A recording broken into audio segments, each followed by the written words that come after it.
Good morning, everyone. Thank you for joining us for the first virtual City of Chem. My name is Samantha Vitya, and I'm on the education team for the Natural History Museums of Los Angeles County. Today, I'm joined by one of our members of the Research and Collections Department, Sean Campbell.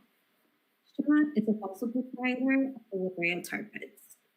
And Sean has dug up dinosaur and mammal fossils in places like California, North Dakota, Utah, New Mexico, Mexico, and even Argentina. He's worked at the La Brea Tar Pits as an excavator for 7 years. And today we're getting a super special behind the scenes tour from Sean around the excavation sites at the La Brea Tar Pits.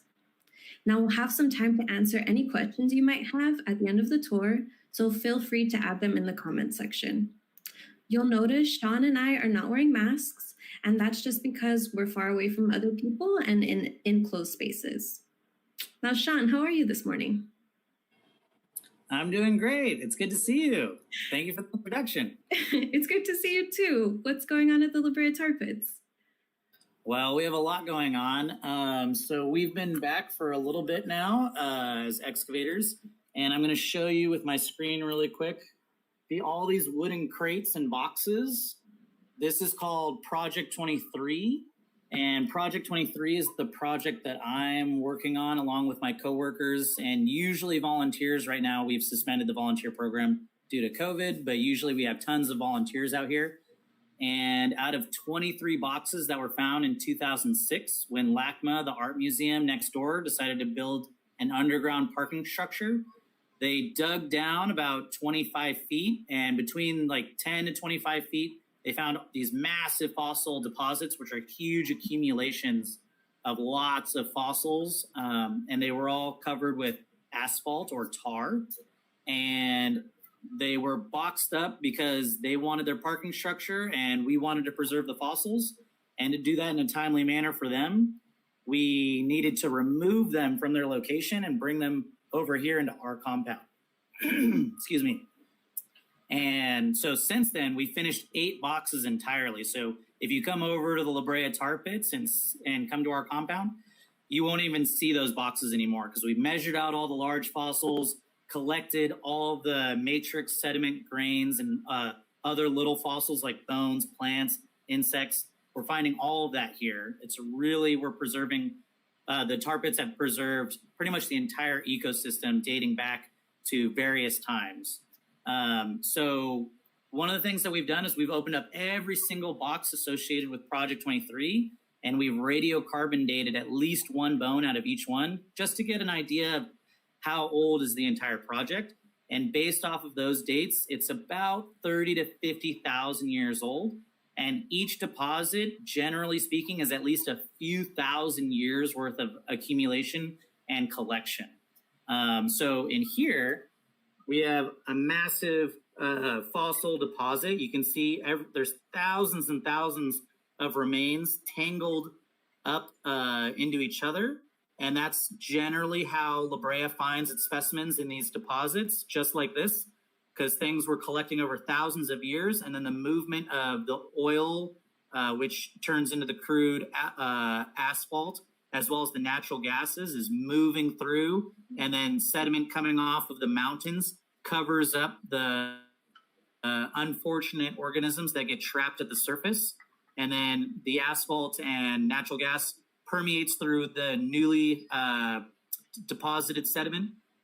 And then it kind of churns some stuff up and it continues over thousands and thousands of years.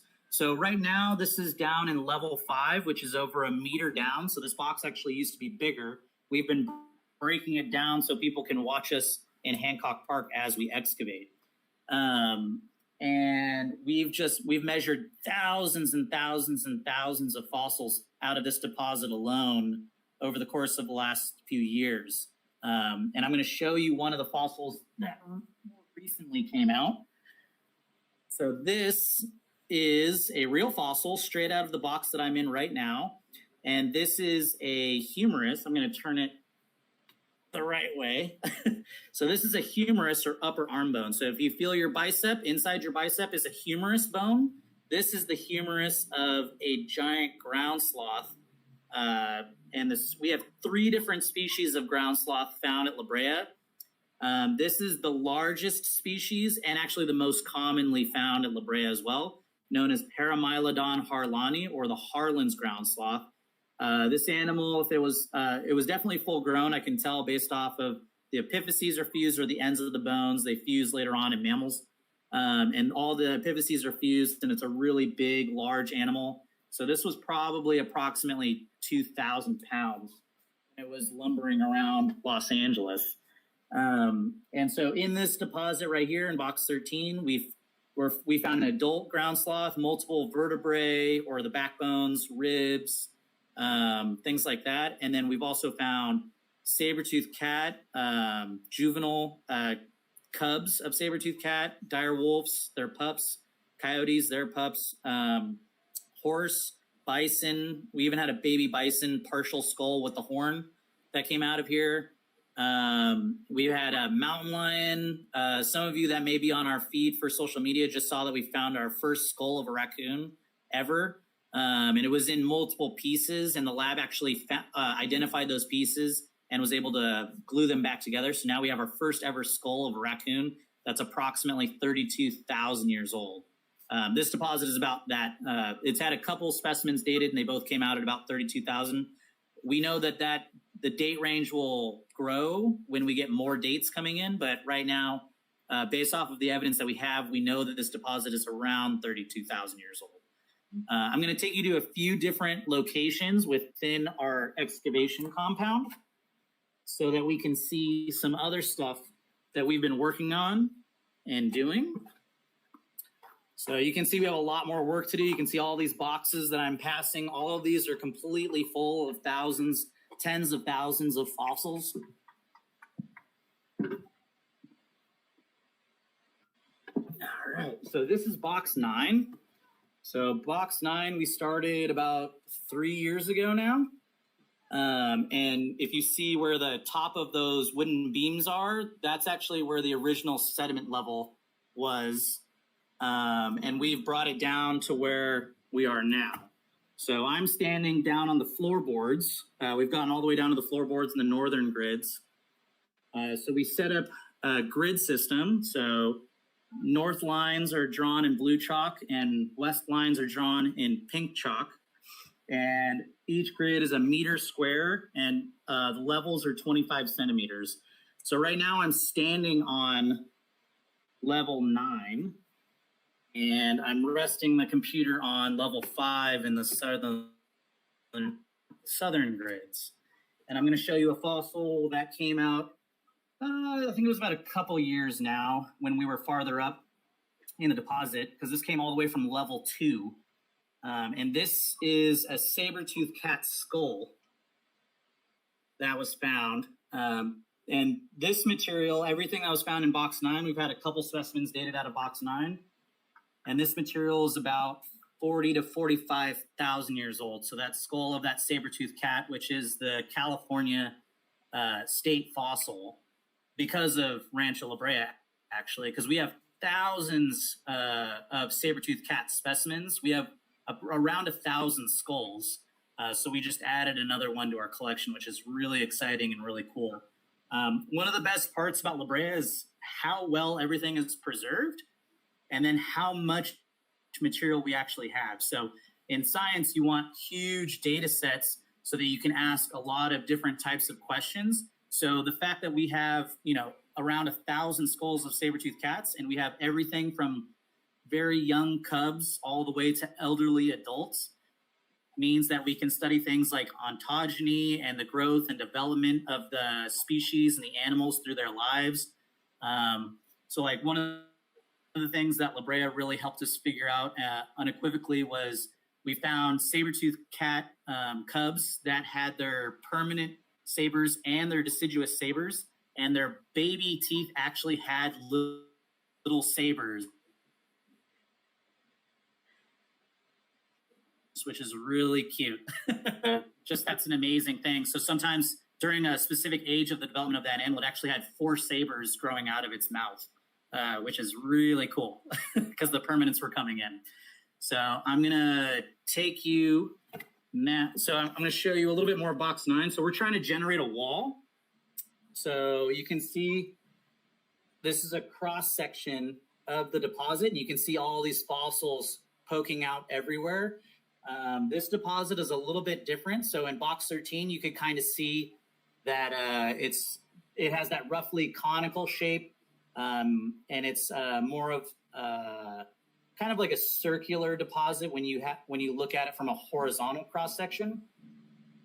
Usually you'll see like a cone shape if you're looking at it from a vertical cross section like this, but this is kind of mixed up. There's something else going on here. This is a different shape of a deposit that we're not really used to, and we're seeing lots of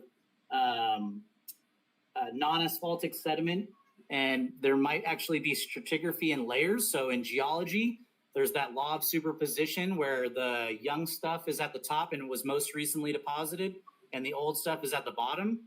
But within the asphaltic sections, because of that oil and natural gas moving through, everything's mixed up. So we've radiocarbon dated and found, things that were thousands of years apart, or sometimes over 10,000 years apart, right on top of each other. So everything within the asphaltic sections is completely mixed, and there's no stratigraphy within the asphaltic sections pretty much whatsoever. So by creating the cross section in this deposit, we're going to try and see if we can determine some of that stratigraphy, and we're finding something called carbonate nodules, which are minerals that grow in the paleo soils dating back in the day, and we're going to see if we can actually determine time frames outside the asphaltic sections, which is something that one of our curators, Dr. Reagan Dunn, is leading the research on that. We're collecting all of that data and information right now. So pretty exciting stuff. In this deposit, again, we have an adult Paramylodon harlani. We found about 16 or 20 of its vertebrae, a bunch of fragmentary ribs.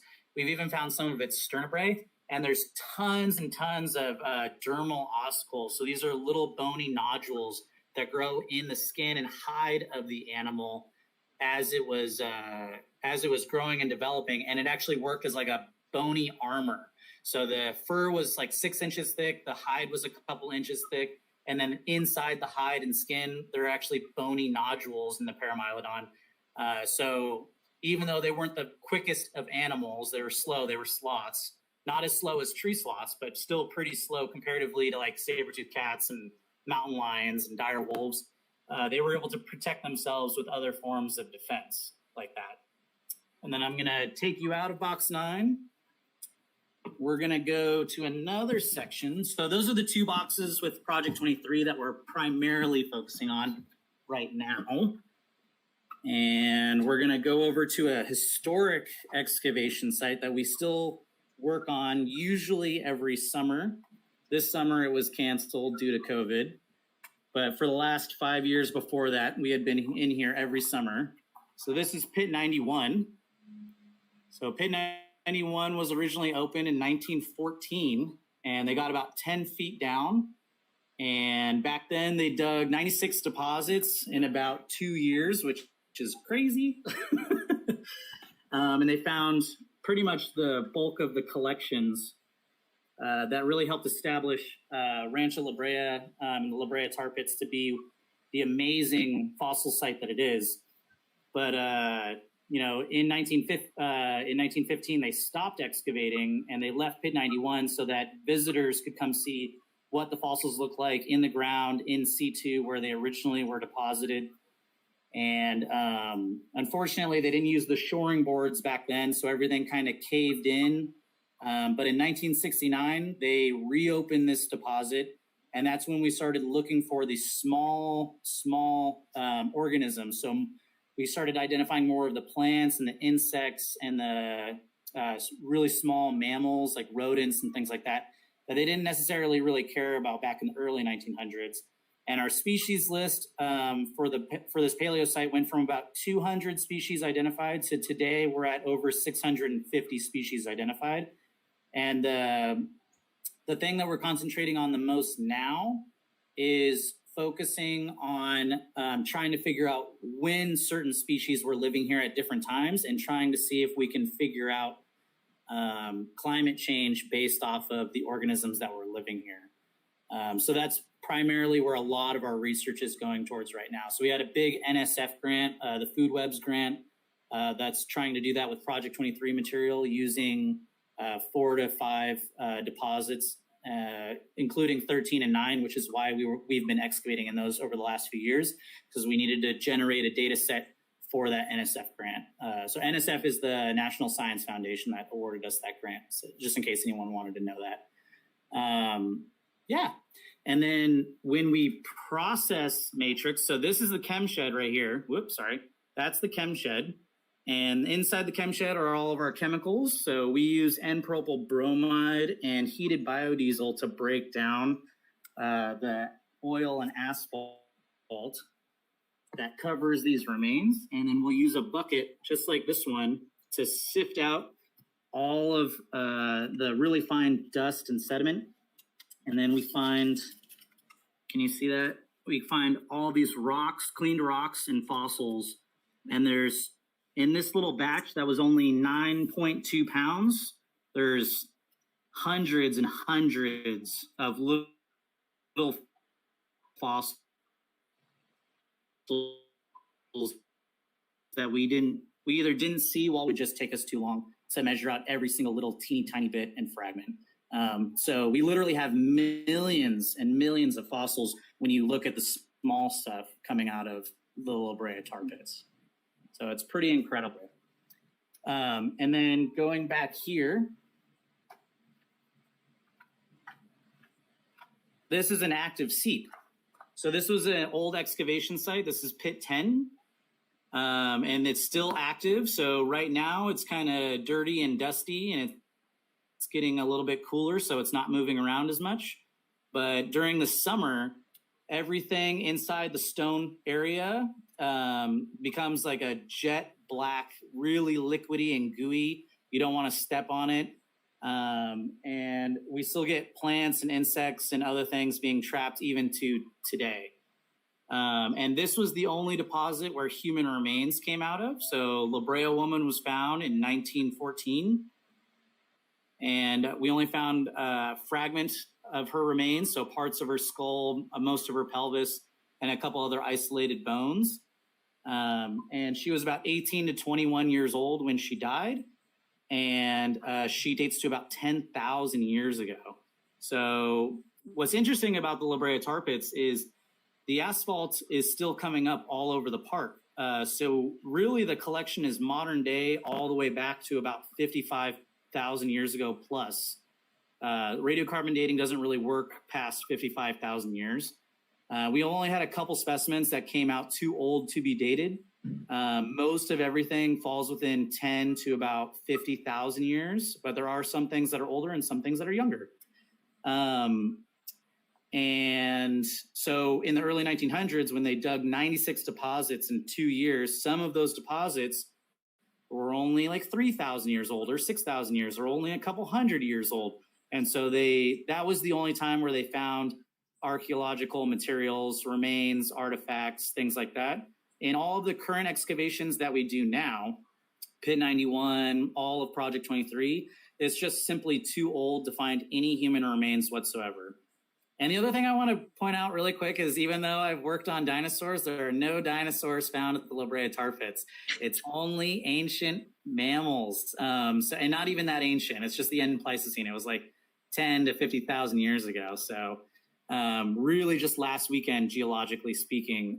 So the last of the non-avian dinosaurs died over 66 million years ago. And I've been lucky enough to dig some of those up too, but I have to go places where the rock is the right age. So in this area of Los Angeles, it's just not old enough. You can't find those animals and creatures. So we find mammoths, sloths, bison, horses, saber-toothed cats, dire wolves, all those really cool end Pleistocene animals of Los Angeles. All right. I think we have some time for a Q&A, so I'm just going to get back to box 13 so I can plug my computer back in and set it down so I can answer some questions. Am I on camera, Chi?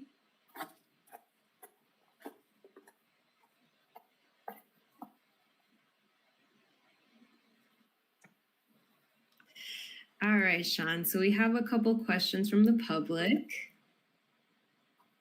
I'll let you All right. build in. That was a really awesome tour. Thank you so much. No problem. Enjoy doing it.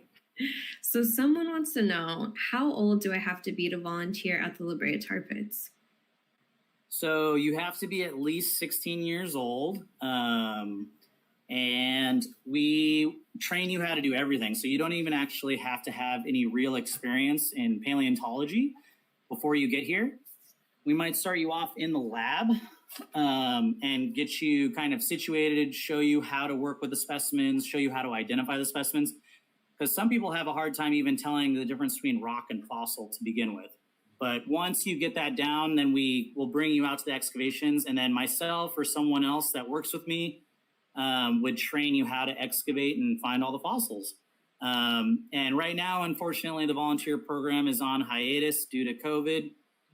But we definitely are interested in bringing that program back when it is safe to do so. So don't despair too much. Hopefully it won't be too long before we can reopen that program and have you and everyone else that's interested eventually come by. Yeah. And if that program is really, it's really popular.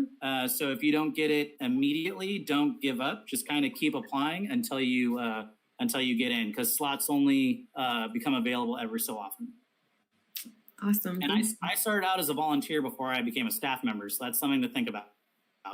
In fact, all the excavators out here, we all started out as volunteers before we became staff members.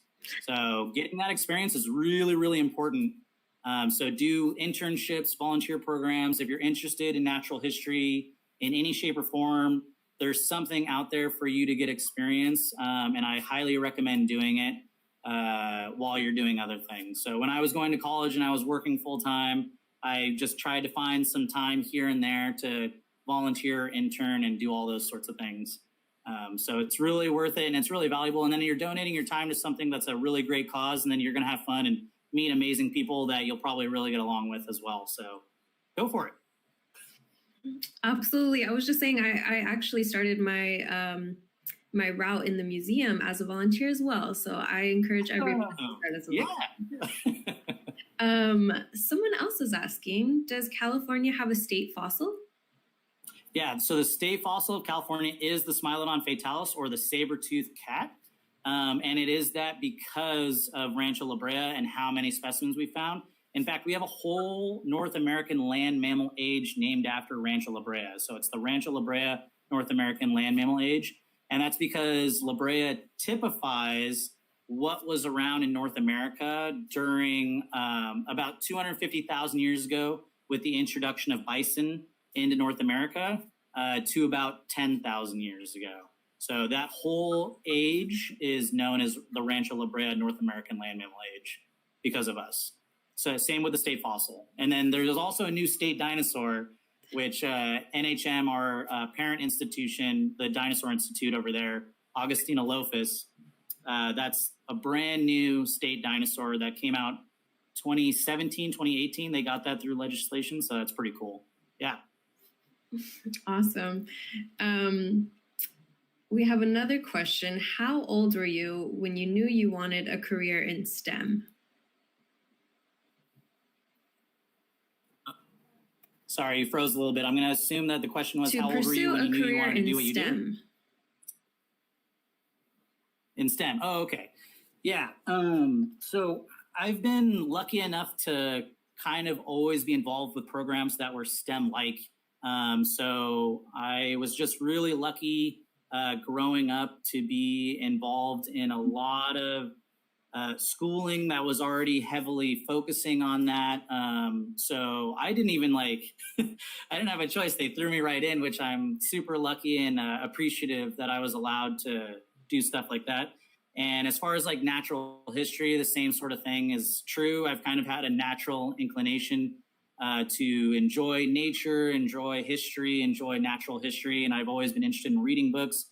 And that's the way to get into it when you're a really little kid. Just read a lot, watch a lot of documentaries and videos, go to museums, go to public institutions, go to nature and cultural spots, and just learn as much as you can about the natural world and everyone else living in it and everything living in it.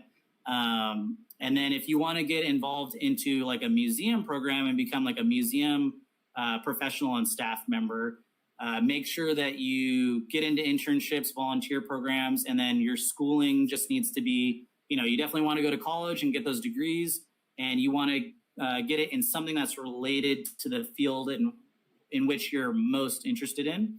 So I got my degree in anthropology and geology. And so I studied human remains and rocks, and then I kind of flipped and turned into totally paleo and started studying ancient organisms. It's just keep going for it. There's a lot of things out there. The Forest Service, I did a lot of stuff with them. They have an amazing program called Passport in Time. Whenever COVID is over and they're allowed to run those programs again, I'm sure they will. Do things like that because you get to go camping. It's only like a week or two, so it's not too much time. You have to donate. Constantly be looking for those types of experiences and opportunities to engage yourself, have fun, and then also advance your career. Absolutely. And I think this will be our last question, but how long does it take for you to find all the fossils in one area or box? Oh, goodness. That is a good question. It's very, very, like people also ask like, oh, how long does it take to finish a box? And it's highly, highly variable based on how many remains are in that specific deposit. So box 9, every level only has hundreds or maybe about 1,000 fossils per 25 centimeter level across the box. And then in box 13, every level has over 2,000 specimens, and it's an even smaller surface area. So they're really heavily concentrated, just completely tangled up and lying right on top of each other. So a level in this deposit takes somewhere between like 7 months to 10 months to finish just one level. And then in box 9, we finished 2/3 of the box in about 2.5 years. So it's highly variable, but it's you want to take your time. You want to make sure you're finding everything, and you want to make sure you're collecting all of the data as you go along, because we measure out essentially anything. Right now, it's always going to be arbitrary. So coyote-sized organisms and bigger for mammals is going to be measured. Any element of the skeleton, so a vertebra, little claw, anything, if it's coyote sized and bigger, we're going to measure it. Anything smaller, so like the rodents, rabbits, those all get grid level information, but we don't give it a specific data point. And then for plants, it has to be like a branch or a large portion of a tree for us to measure. Otherwise, it just gets collected a grid level information as well. And then insects, completely grid level information. They're just too small. Because one of the reasons that we measure specimens out is we're trying to see how the deposit is moving and morphing through time. And when you have something really small, like an insect or a little rodent tooth or a little seed pod from a plant, they're about the same size as the grains of sand or small gravel. And so they move with the sediment, and it doesn't really tell you as much as far as that taphonomy. So for the measurements, it's more important that we measure out in 3-dimensional space exactly where, like limb bones of a sloth or something like that, where it might actually tell you how exactly that was positioned through time and separated from itself, which we've determined. So like in this deposit, box 13, we have a bunch of singular individuals, which is really great because we can track them through the deposit as we excavate. And that one adult ground sloth has been found in every level and every grid. So they're really dispersed and really just moved everywhere. So they died at the surface, got started to rot, decompose, got covered over with sediment from the mountains, like the San Gabriel's and Santa Monica mountains. And then the asphalt and natural gas moved all that material as it continued to go. And then some of it would get pushed away when the sediment would come in, and it's really kind of a mess in here. So it takes a little bit of time to excavate everything out, especially if it's not isolated. But I've pulled out entire direwolf skulls in one day. So it can happen. It just depends on what's around it, what's on top of it, how clustered is everything. That's incredible. Well, I think that's all the time we have. But thank you so much to everyone for joining us. To learn more about the tar pits, feel free to go visit tarpits.org, which is just TARPITS.org. And we hope you enjoy the rest of City of STEM. Bye, everyone. Thank you, Sam. And thank you all for watching. Please come to the park and see me through the fence and volunteer one day.